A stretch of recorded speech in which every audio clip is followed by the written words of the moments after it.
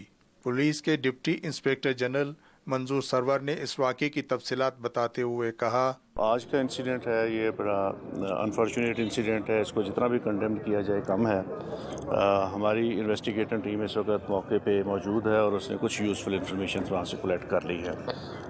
ہم special teams constituted کریں گے جو اس کیس کو انویسٹیگیٹ کریں گی اور انشاءاللہ تعالیٰ اس کیس کو ہم پریورٹی پہ ورک آؤٹ کر لیں گے۔ پولیس اور فرنٹیئر کور کے اہلکاروں نے جائے وقوع پر پہنچنے اور وہاں سے شواہد جمع کر کے واقعے کی تفتیش شروع کر دی ہے۔ لا کالج کے پرنسپل کے قتل کے خلاف وکلاء نے بدھ کو عدالتی کارروائی کی بائیکاٹ کا اعلان کیا ہے۔ وزیر اعلیٰ بلوچستان ثناء اللہ زہری نے واقعے کی شدید مذمت کرتے ہوئے پولیس کو اس کے ذمہ دار عناصر کی جلد گرفتاری کی ہدایت کی ہے۔ بلوچستان ایک عرصے سے تشدد اور شورش پسندی کا شکار رہا ہے اور یہاں دیگر صوبوں سے آ کر آباد ہونے والوں جن میں اساتذہ، وکلاء، ڈاکٹر عطا کے عام شہریوں کو بھی ہدف بنا کر قتل کرنے کے واقعات رونما ہوتے رہے ہیں۔ سلامتی کے اس خطرے کے باعث بہت سے اساتذہ نے یہاں سے دیگر صوبوں میں تبادلے بھی کروا لیے تھے۔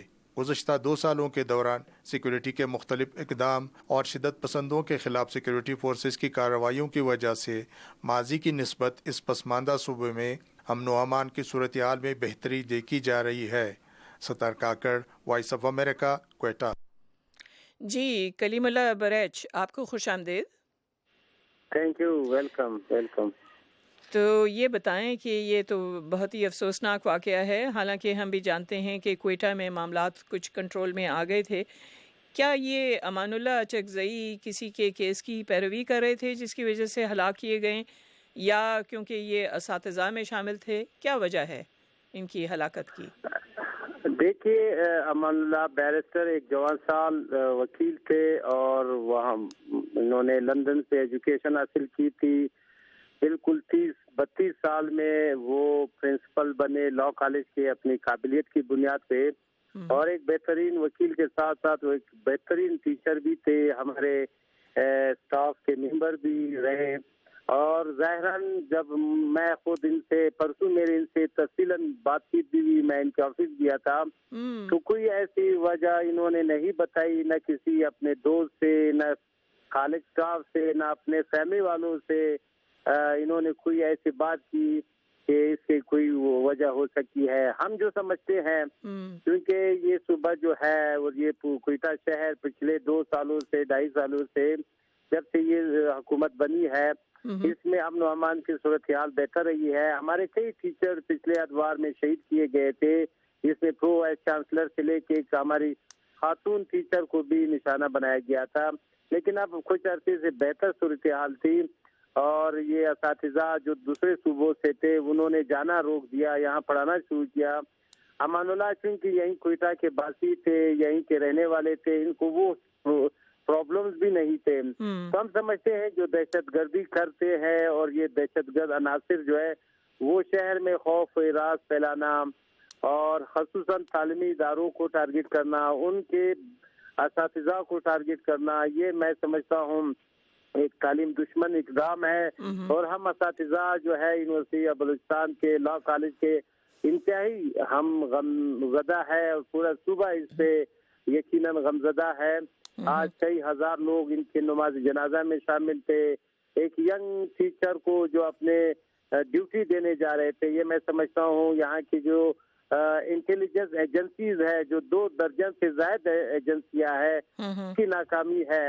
انہوں نے کوئٹہ شہر میں ہم دیکھتے ہیں جگہ جگہ پہ ایفسی کھڑی ہے، کوئٹہ شہر میں کئی جگہوں پہ جو ایجنسیاں ہیں وہ ان کی اپنے طریقہ ہونا چاہیے کہ یہ جو سافٹ ٹارگٹ بنا رہے ہیں ان کو پروٹیکٹ کرنا چاہیے، ان کے پاس یہ شواہد ہونی چاہیے۔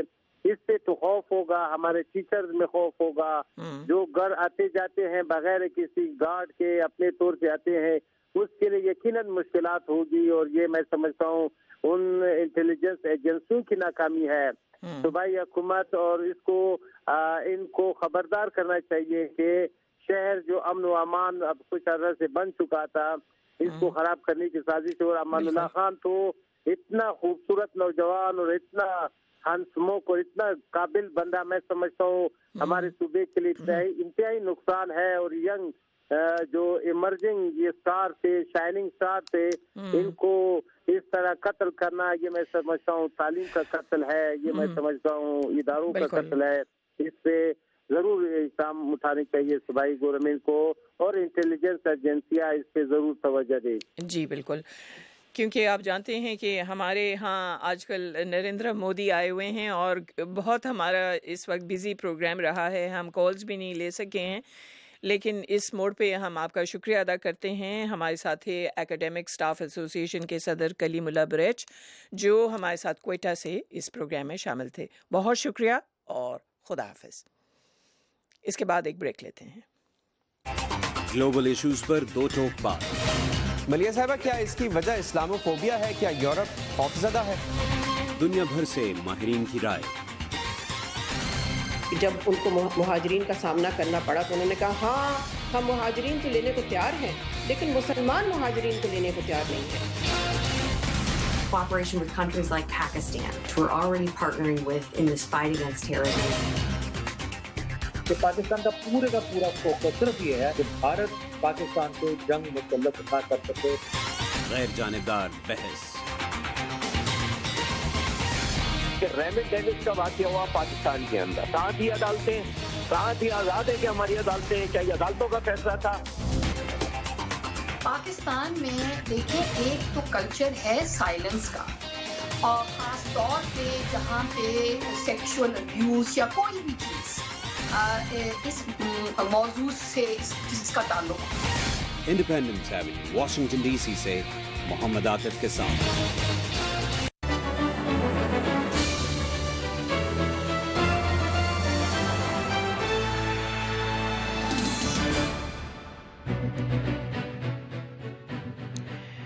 جی، آپ وائس آف امریکہ واشنگٹن سے جہاں رنگ سن رہے ہیں اور دیکھ رہے ہیں، اور ہم اپنے آخری موضوع کی طرف آتے ہیں. موضوع ہے 2016 کے جو انتخابات، جس کے لیے ابھی تقریباً تمام پرائمریز ہو گئی ہیں. صرف اگلے ہفتے ایک انتخاب ہوگا یہاں واشنگٹن ڈی سی میں، لیکن بیشتر امریکنوں نے پرائمریز اور کوکس میں اپنے ووٹس ڈال دیے ہیں.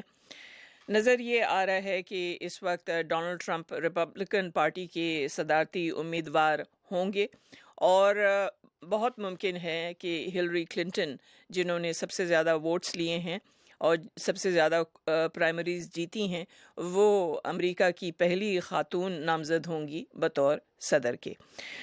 اس سلسلے میں اس وقت بتایا جا رہا ہے کہ ہمارے ساتھ ریپبلکن پارٹی کے حامی طلعت رشید ہیں، اور ہمیں جوائن کیا ہے نیو یارک سے سائیکیٹرسٹ ڈاکٹر ریحانہ لطیف نے.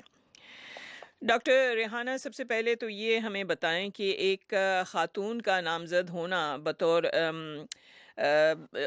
ڈیموکریٹک پارٹی کی طرف سے، یہ کتنا اہم ہے امریکہ کی تاریخ کے لیے؟ میرے خیال میں یہ بہت بڑا لینڈ مارک وکٹری ہے، کیونکہ عورتوں کو 40-50 سال پہلے ووٹنگ کے رائٹس نہیں تھے.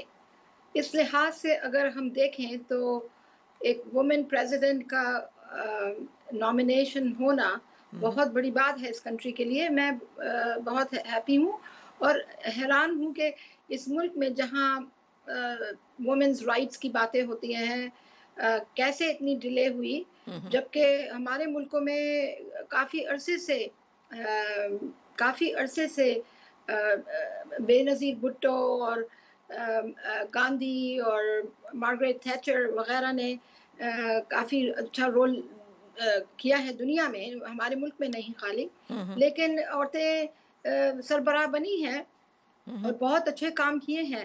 تو اس لحاظ سے ہلیری کلنٹن کا ہونا ایک کافی اچھی بات ہے کہ ایٹ لیسٹ ایک آس ہوئی کہ عورتیں آگے بڑھیں گی. یہ تو ہے، لیکن ڈاکٹر ریحانہ آپ بھی جانتی ہیں کہ ہلری کلنٹن کے شوہر